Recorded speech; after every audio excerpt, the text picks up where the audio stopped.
So I'm one of the people that I raped many times, and 8 times they sold me from a person to the other. جرك تعذيب ما قيشاكرن لأن مناكوش تنش اختصابا خرا وأم برشيت مع ولادان المدان ويعني شيء توقعنا كرباي سربي أردي داعش بسريمة. So may nobody is imagine how they dealt with us, tortured us, killing us, trying. They didn't give us any food to eat sometimes, and just hitting the people who are with us. It was really time, and I cannot describe. And maybe you cannot also imagine how was difficult our life. داعش وجنات خوجرك تعذيب هكم ما تكلين هكم كربون غلام مش خرها كسبية طائبة مش وانا شغلين. So ISIS members or fighters also with their wife and their female members in their family also they torture them. They also sometimes they use them as domestic workers, as slave workers, just to serving them. Cleaning the home, you know, as a domestic slave workers, they use them. أم إيش ديجرك تعدل ما هذا كرين يعني أم هم بعيد خسرين هناك جهاتنا نداك نبابك تكيوان موجودين وأطنا هاد نزان كشتين ونزان ساقنا. So we as Yazidi community we paid a lot actually. So there are so many family members are separated, are absent, and nobody knows anything about them. So we all think that they kill all of them. كبشتي بوكا بني زنجي سياسات تقريبا صعوبة هكذا جلسة عش بدراف هكا خلاص بطريقة مهربة أتذكر مع عائلة خزارتكم. So after 3 years, my family and other people they paid to some people who they helped me to escape from ISIS. بشتي سهاتي مش براسي هاش مورا مثلا عائلة منا موجودة براسي نزلامي مني موجود ونا برايم موجود. So when I came back or when I escaped, I came back to my community, but I also realized that the life also difficult because I lost my husband and brothers and members of family, so I lost everything. حاليا أم عايشين دهوك المنطقة قايسة ديات بجن شارية براسي يعني وضعي ما نبقى لكيش ودري أو ترى وضعي ما بشتي ما هذه المخيمات هذا عايشين اهتمام كيما ما هذا كرن وضعي ما قالك حاليا علاقة ده نيباشا. So even now I am living with in a small village, the Yazidi village. We all Yazidi survivors are living in the camps under the tent, and our situation is really very bad, and we don't have even access to the basic needs. أطلعها يعني زي هشتي مخبري هكذا إزديا هاتنا دي تنشنقالي وقالك مناطق العراق ده. هشتي. So till now, about 80 mass graves has been discovered, so mass graves of Yazidi in the Sinjar and the other areas.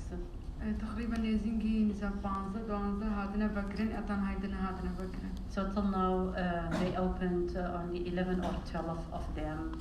It opened officially by the experts.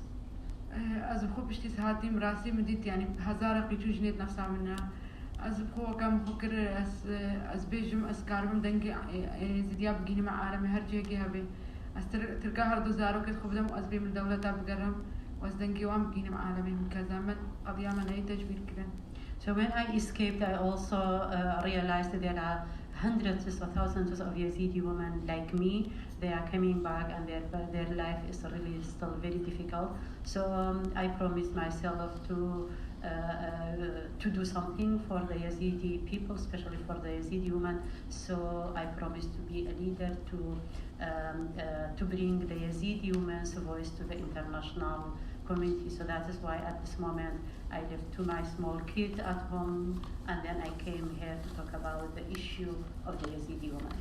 لأن تشتغلنا ما جيب ترسم راسي كده سيد عجم كشتلو مع أنواع جرائم عمل سيد عجم جديدا تشتغلنا ما جيب ترسم حتى because I have been through so difficult time when I was in captivity with ISIS. I experienced torture, everything. So now I don't afraid from anything. There is nothing afraid me more.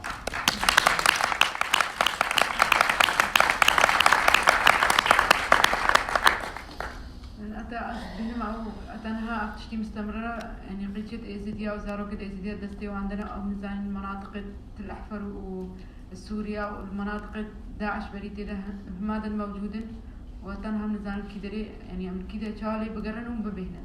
So one of the big problem that we as Yazidi want to work on that is there are still around, as she mentioned, 3,000 Yazidis still disappeared. So they are searching in the area who was controlled by ISIS and now recontrolled by the government, but we don't know where they went, where are they, the children and also men and other women. أتنها بنقرهنا مالت خود أن شنقال حتى هذا خراكرن يعني قالك مالت ما هاتنا خراكرن نكارن بقرن مالت خجي وثقتنا ما يجي حتى بقرن شنقال جاركاتي. So the city that I was living before ISIS in Sinjar, it is all destroyed by ISIS, and that is why we cannot go back to our town even it was recontrolled by the Iraqi government because the old houses are destroyed, so there is no services. Also, I don't trust anybody to protect me to go back there. حماية خاصنين هكا خاصش ما حماية ما إزديا بكشن قاعدة يعني إجبر بيكم نكارن فكره. So there is nobody actually can protect us as Yazidi people. So that is why we don't want to go back to our villages and towns.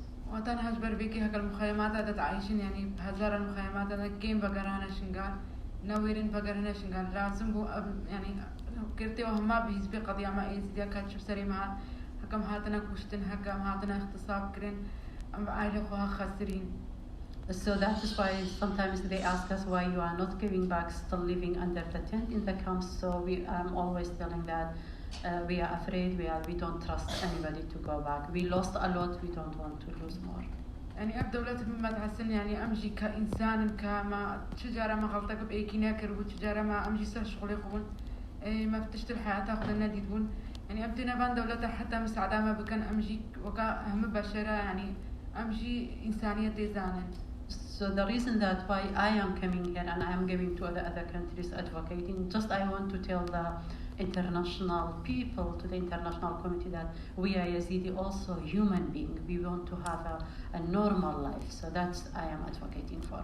بس اجتماع متى تكرنا كيما براسي زيد يعني نابش متى منظمات الإنسانية هندك تنور بس فتنينا بس ما لازم بوها كمان ما بينا تشكلنا كحماية كما بيتا تشكلن وهرم يستري أبيت تستدعى عجدا خلاص كرباني المخيمات السورية هذا الموجودين لازم بوها تشتمش مرات بايكرن. So there are few international and local organizations are supporting us, but it is not enough because they cannot provide all services and support to us. And also for us, it is more important to have a guarantee to go back to our villages and areas. So that is why we are calling to protect us and rebuilding our area.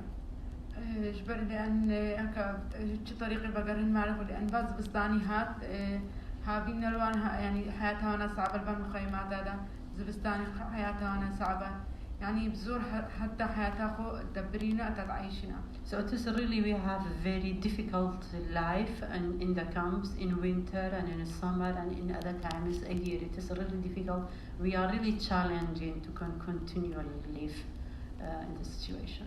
بجمع بوقتين الدولة هكا متبيجن يعني أم طلبت كلمتين بيجن هكا تشتكيش مرة بكن هكا قالوا حالة كلمة إزديا بكن هكا أتا دنيا جنابت أم لوان مخيمات هذا بعيشن أم خو هكا برنامج مرة هذا بقرن بيج دستي داعش هاتين برنامج وكا كندا استراليا ألمانيا فرنسا إيش مرة هذا بقرن أو تشتكي قالك باش بو أما منوني وان دولة تهميني هكا إيش مرة كرن بس أتا إزديه من نكارن در كفن دولة لازم معلي دوان بينا تشكرن Even there is a resettlement program by Germany, France, and Australia and Canada, and we thank them a lot. It is very good and useful, but it is not enough. Not all Yazidi can go as a resettlement program. So we want to rebuild our areas and go back to our home. So that's the main solution. إذا كان مجبور هكا شيء دولتك بعيشينها أزوزارو كتخزها مجبور ما أجم بعيشهم لأن حقوقهم العراقي دنينا هكذا الوردة تعدل ما هاتكرن تعديبا مديتي وتقدم نينا أزبقرهم شنقار جارة قادم هكذا أزبقرها ما شنقار عائلة منا موجودة نزلا مميا نبراي منا شعبي مبيجي رانابي أذا مجبور ما أشوم أزو زاروكي خو دولتك بعيشنا بكرامة أخو. So now I am one of the people who are among this resettlement program to outside of Iraq, and I don't love that, but I don't have any other choice because I cannot go back to my home, and if I go back home I don't have anybody, anything there, so I don't love to leave my country, but I like forced to go because I don't have any other choice.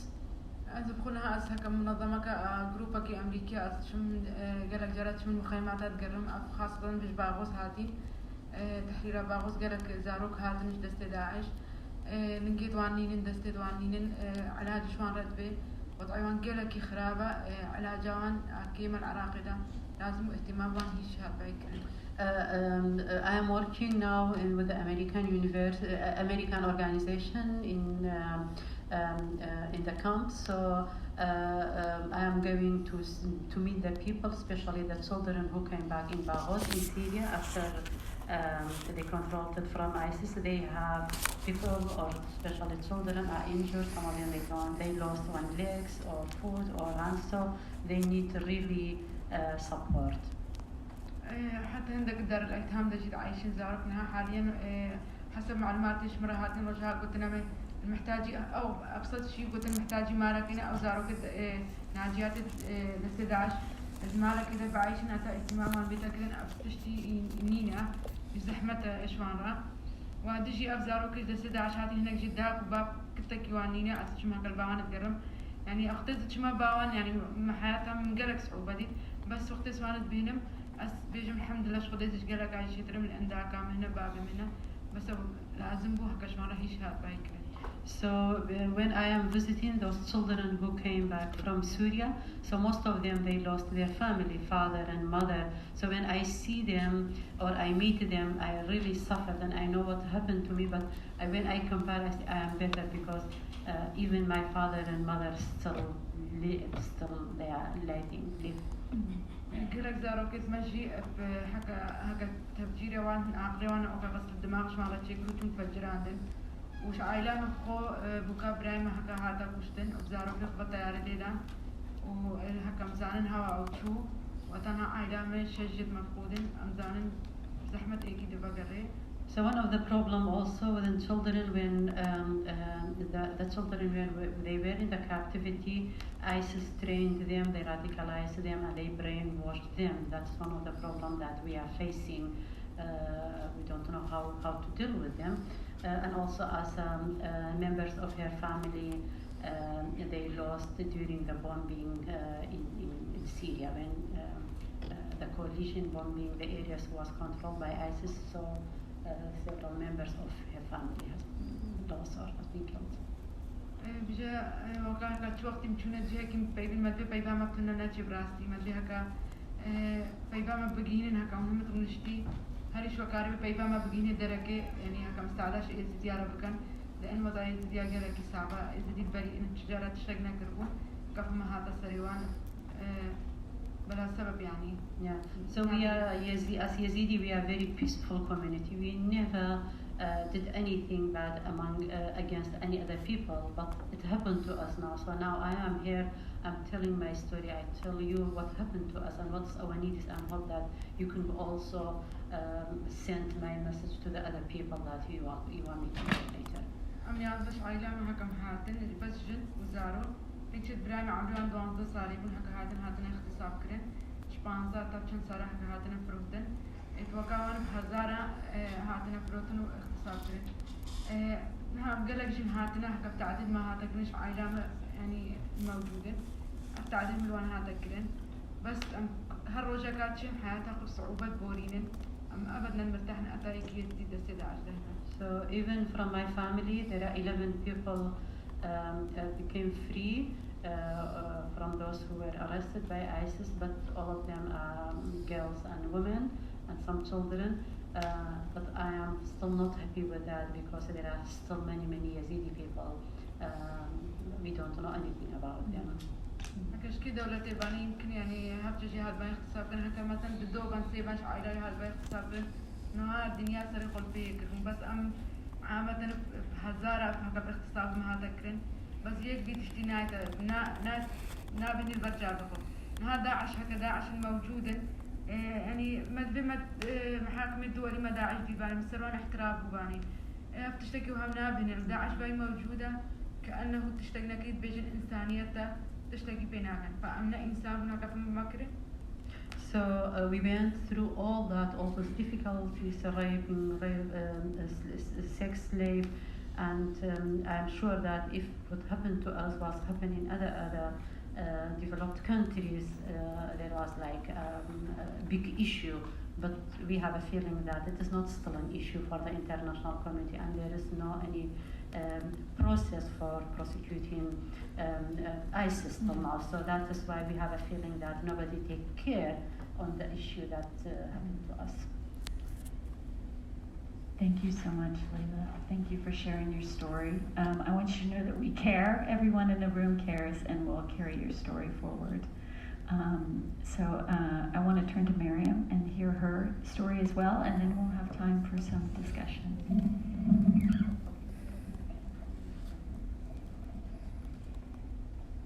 Thank you for your courage, Layla. Unfortunately, there's too many like Layla in Darfur.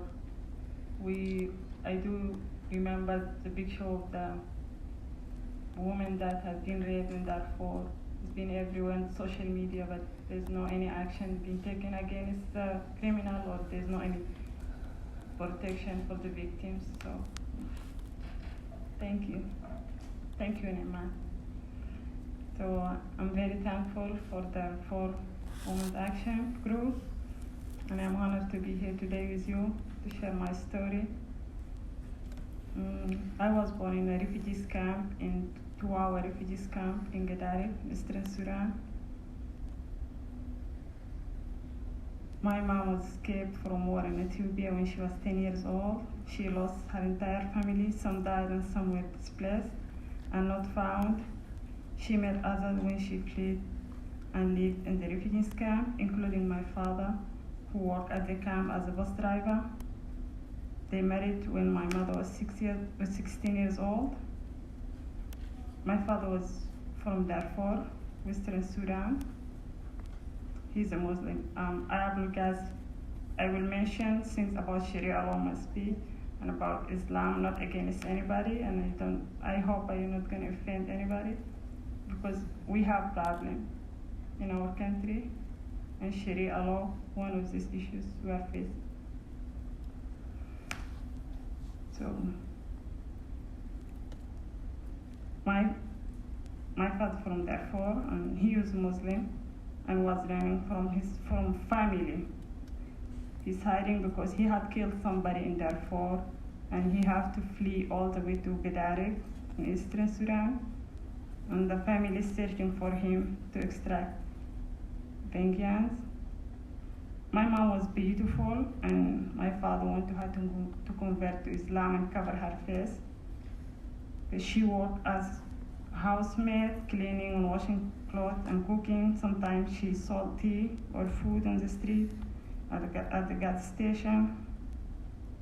And most of you from Sudan, you know, 2-hour refugees camp and how the situation there. She was very hard working, strong woman, a woman of faith and character. I learned very much about prayer and about salvation from my mother. She's always smiling. I never saw her sad or crying. No matter how my father mistreated her roughly, she is a woman of constant prayer.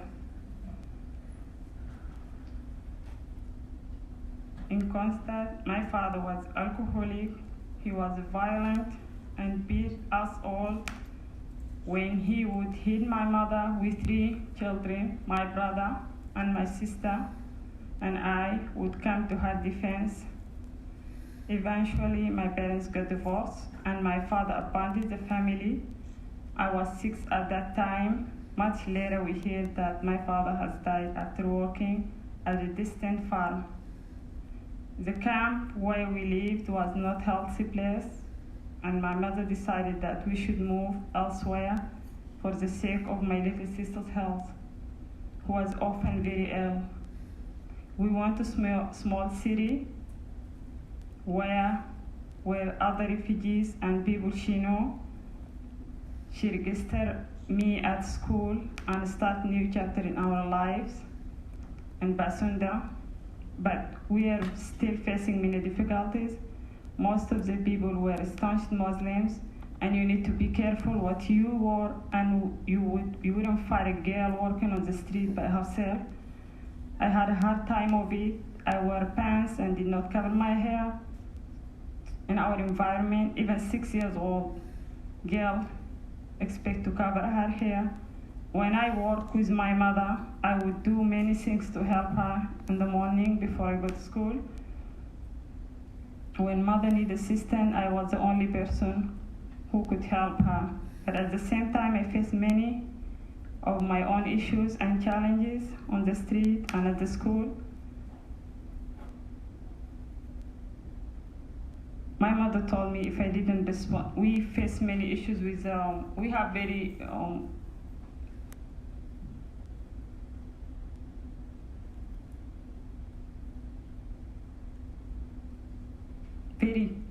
many difficult challenges on the street for me.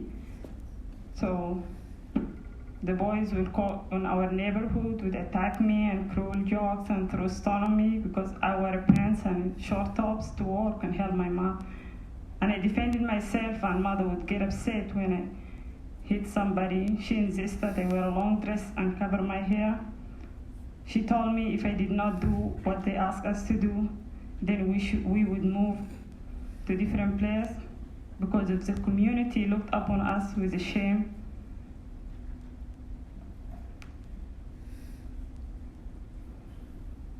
There were many difficulties and hardship in our lives, but my mother always pushed us to stay close to God and ever trust in Him. She loved to pray over us every day, and she told me to study very hard because education was the only way I can survive and have better life and better future. And the best means to become a good person who would also help the family. So I told her that I would want to be a doctor when I grew up so that I could help the people at the refugees camp. And I had dreamed of becoming the Minister of Health of Sudan so that I could provide them with all services that they need. And later the refugees camp was closed and turned to Darfur University. We moved again to another city, and my mother registered me at one of the Catholic education centers where I met the person who changed my life forever, Father John Francis, a Catholic priest who came to visit Comboni. My teacher at the center told Father I was very smart, but I was struggling to finish my schooling since I was taking a computer course to be able to find a job at the library at the university. So Father John said he would help me to finish my schooling, and he did. And I'm thankful for part of Father's help. I achieved high success and entered the Faculty of Medicine. I moved to Khartoum in 2005, the capital of Sudan, which is located on the River Nile, where Father John lived and his church. I became a member of a Roman Catholic church. Therefore, into full communion with the church, I started working with Father John and many different charities at the parish church, and I made many friends, which was new experience for me. I worked and studied and periodically visited my family back in Darfur. For 3 years during this blessed period of my life, I had the joy of living among the missionaries of a charity at their house. This is the order founded by Mother Teresa of Calcutta. The experience of this time was profound for me. It was then the first clearly understood God's purpose in my life. It was through the nuns' ministry that I first met Adriana, and through Adriana met her brother Daniel, who has become my husband. He lived in the United States. We talked about how after my graduation he would come to Sudan and we got married. My life was becoming so much easier and full of joy.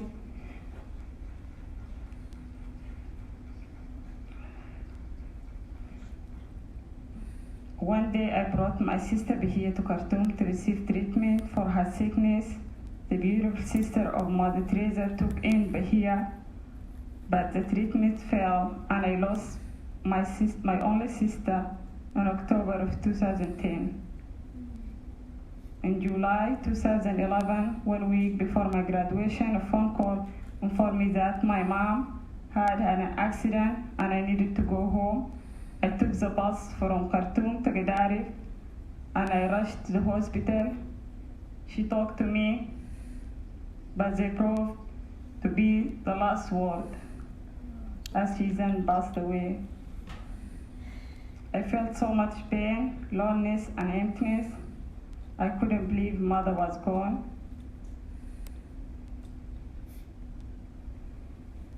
At this time, I remembered my mother's advice and prayer and talked to God. She advised me to pray and talk to God and ask Him to show me the right path when I felt like I was losing my way. My mother always told me to do good to others when she was dying. She knew her death would be hard for me, and she didn't want to leave, but God was calling her home. She knew I would get through it because God can use the most challenging circumstances to build faith and bring us closer to Him. I returned to Khartoum. Needless to say, I had missed the graduation ceremony, but everything was different. My energy was gone. I didn't want to go back to school or ask about my certificates. I stayed with the nuns again and kept myself busy all the time, serving at the church and attending the retreats held at the church. I would go with Father John to visit the poor and help them visit the sick at the hospital and pay for their medicines and surgery. We prayed for them. Most of them were Muslims. Father John taught me to reflect our faith in action through our help and substance of those in need. He taught me how to show the faith in action.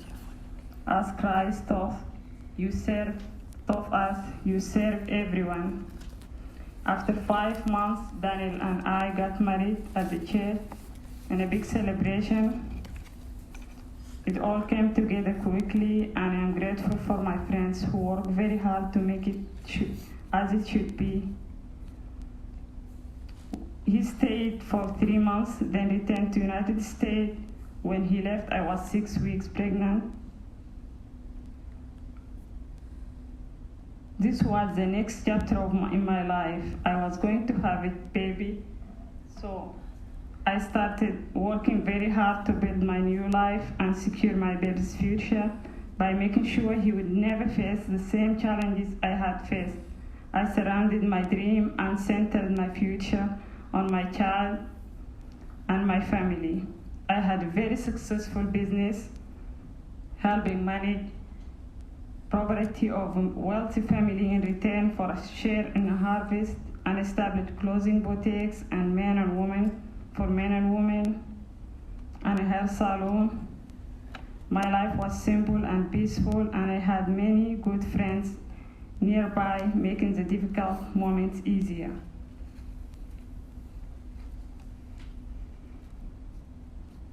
When my baby Martin was 7 months old, my husband Daniel was able to return to the Sudan. It was during this time that I received a phone call early one morning. The call was from the police, and they demanded that I report to the station. When I asked why, they said they would tell me when I arrived. I knew I hadn't done anything wrong, and we went. When we got to the station, there was a man sitting there. When this man saw me, he said to the police officer, "Here she is. This is my sister." The officer asked if I knew the man. I didn't. I had never seen him before. But the officer didn't listen. We argued. The officer told me that my father's family was searching for me and they want to take me back. I said I knew that they had other family because my father left us, and I had waited for all my life for them to contact me. They never did, and now I had my own family, and I was holding my son in my arms. I asked, if these people were my family, then why didn't they come to the police? Why didn't they come to my house? Why did they go to the police? The officer asked me many questions and took my information. He said he would call me if he needed me, and I went home. 2 weeks later, the police did call, and I was sent back to the station. They arrested both my husband and me and charged us with adultery. My tiny angel Martin was with me entire time.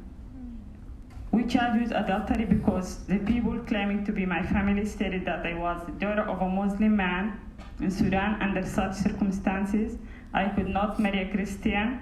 Under Sharia law, a child in this case must follow their father's religion, so I was in their eyes, and by the Sharia law, Muslim like my father. Our Christian marriage, therefore invalid. My husband, my son, and I spent the night in jail. My son was crawling at that time, and he cried all the time. In the middle of the night, the next day, they released us after a neighbor came and bailed us out. The trial began 2 weeks later. The court tried to determine my religion, and I said I was Christian. The trial started from September to December 2013, with a hearing every 2 weeks. During my trial, Father John was the only individual called upon to testify on my behalf. On Saturday during this period, he was summoned to come to the court. The following Sunday, dear Father John was 85 years old. He worked for 50 years in Sudan as a priest, and he's in excellent health. However, on the intervening Sundays during Mass, Father John was died. The legal process continued. Of course, there's too many questions about his death, but the church chose to be silent just for the sake of other safety. On December 2013, we made Christmas cookie, and I had my sister-in-law, 4 girls, 3 boys stayed with me in my house. I was detained after the court hearing, and I transferred to the Federal Women Prison. Before they take me to the prison, the papers were processed, and I was taken for medical review. It was then that the medical testing revealed I was 3 weeks pregnant. I was shocked because I wasn't planned to have a child at that time, but later on, she became a reason I was alive today. Because I was pregnant at the end of the trial, the judge decided that I should not be executed or receive the 100 lashes. They were sentenced to 100 lashes for adultery. This is the problem. I was charged like adultery case. You cannot charge one person. They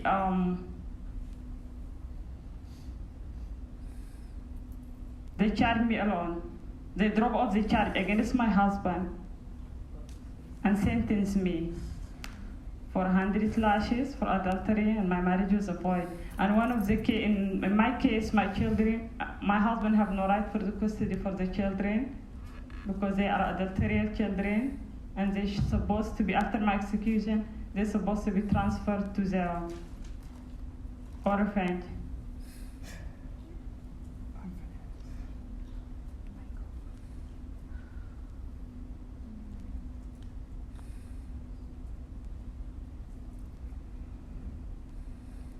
I could count many difficulties and painful stories from inside the prison. I saw things that I never thought I would see in my life every day.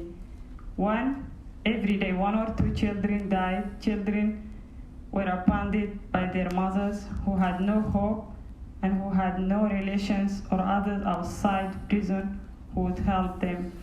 And most of the cases that I saw in prison, women who have been survive the situation in Darfur or Nuba Mountain, and they have to come to Khartoum City, where I was. And in most of the cases, they work. Most of them, they have like between 6, 4, 5 children. They have to work and take care of the family. They sell food on the street or tea or make a local wine. And this is all wrong, doing under Sharia law. Most of them, they do a business, they sell the food on the street, but they have to have a license for that. But it's a long process for them. They don't know, either they don't know how to do it, or there's no any availability for the service that, or any place they can go and do that. So you can see the officer, the police officer on the street 24 hours, harassing people, women, girls. If you're wearing a short dress, you're wearing a pants, if you're selling food in the street. If a girl and a boy walking in the street, you have to be questioned. This thing is still there. It might not happen in like a wealthy area where the family of the government official people, but it can happen in a poor area where the people live. So there's too many cases like that. And I remember in the case of one of the cases for the local wine, you can see like 20, 25, 50 women. The same court, the judge will call their name and they stand up and they will ask them questions. Even there is no any evidence. Whatever they found, alcohol they are doing, it wasn't there. It didn't show at the court during the court hearing. But they answer because they have been told you have to say everything the judge said to you, you have to say yes. They would answer yes for everything, and then they be sentenced for 60, 80, 100 lashes, and then they have to pay a fine. If they fail not to pay the fine, they have to be transferred to the prison. Sometimes the sentence can be flogging, fine, and prison time. So one of the cases, we went together in the car, and she told me, what's your problem? We talk. She was telling me on the way to the court, this is my case, and she's Christian. We can be sentenced under Sharia law. There's no any difference between your religion when you show up in front of the judge. He can ask you about your religion. So I say, you know what to say? Tell him I do make a wine, local wine, and my religion is not wrongdoing. So when she showed up at the court and she told the judge that he would open his, where do you learn this from?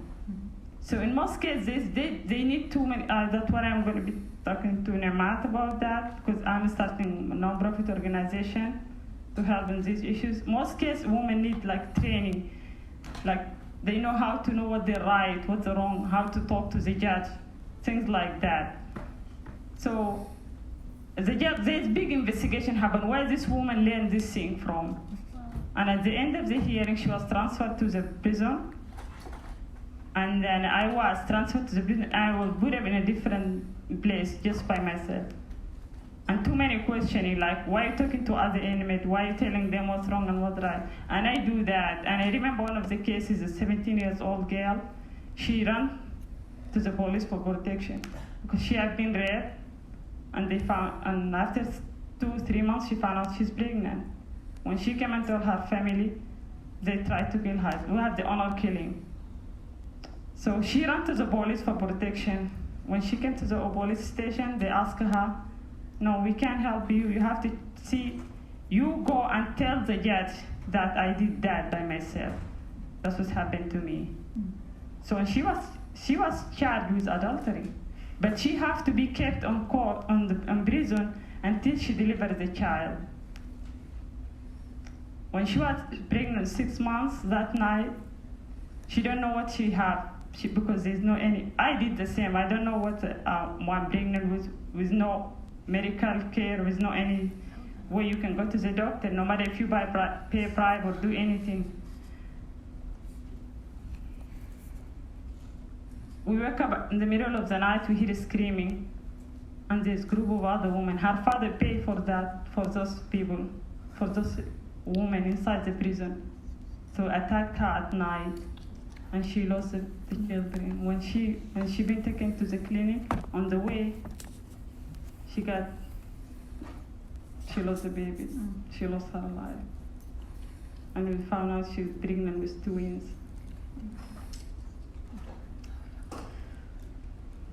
There's so much to share, but we didn't have enough time for that. Yes, unfortunately, there's so much to share. Yeah, there's so much stories. to speak on, so much need to be done for that. There's so much suffering and injustice. Yes, thank you so much for sharing your story, both of you. I think one of the most important things we do at the symposium is hear the stories of survivors and activists. I just want to see if we have any questions for just one round of questions or people would like to ask. We have a few minutes for that. If not, I just want to ask one question to both of you. And my question is, and you, I think, spoke a little bit about it, but how do you carry on? What gives you the strength and the resilience to continue in the face of so many difficulties and such experiences, and in your activism now and your commitment to work? What gives you that hope and inspiration?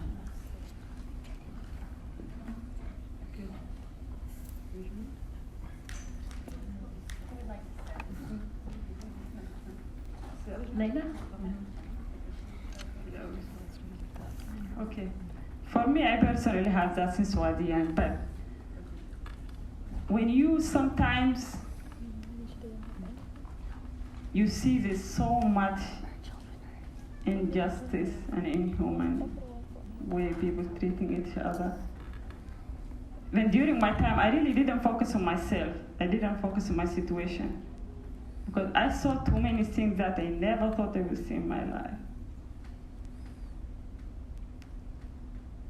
So yeah. So you focused on other people. In other people, Mm-hmm. yes. So, and I really appreciate all the help that I get from other people outside. But there is really too many situations even harder than I was. Because I have a choice to say yes to the judge and get out of prison. Even Fatih Izzeddin, the Speaker of the Assembly, General Assembly in Sudan, he offered to adopt my children and marry me. Just say I accept Islam and send you out overseas so you don't see anybody with this family. But because Sudan has been characterized by the world opinion for my case, that's what they was telling me. So there's so much and there's help that it's when we get out the stories and tell them about the situation and share things like that, there's so much. Thank you.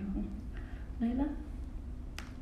أجيب راسي هكا باش تساعدني يعني قالك يعني وكما أنا تتمهبون من دي سقوطات اشتقنا ما جبت ترسم مقدس من المال آخرون عنهم تشتيس بكاربا مكا أس دنجي جنا وأهلي أخوها هكا بكيني مع عالمي لأن أس المال آخرون اشتيهم إيك تشتقيش كقضية مالية داخلا أفقا وطامنا هكا أسكارهم هرجه كي هبي أشم دنجيوان قيتو جنا بكيني مع عالمي لأن أتانا قيتو جنا دستي داعش دنا وأفتشتي مستمرة ومن سكن لأن هندك يدي وكمان نبنا ضحية.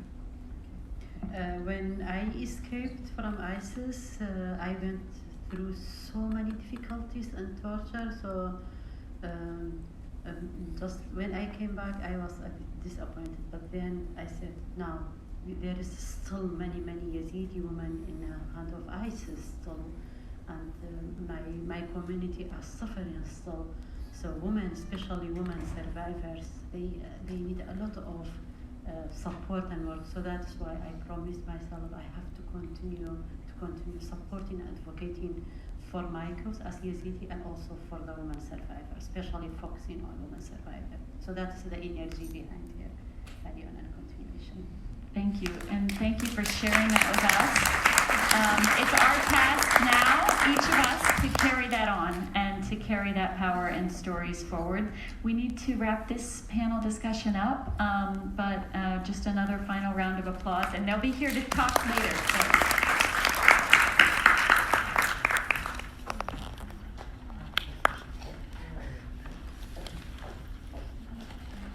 Thank you, ladies, so much for sharing your stories of inspiration and resilience. We really appreciate everything that you've done.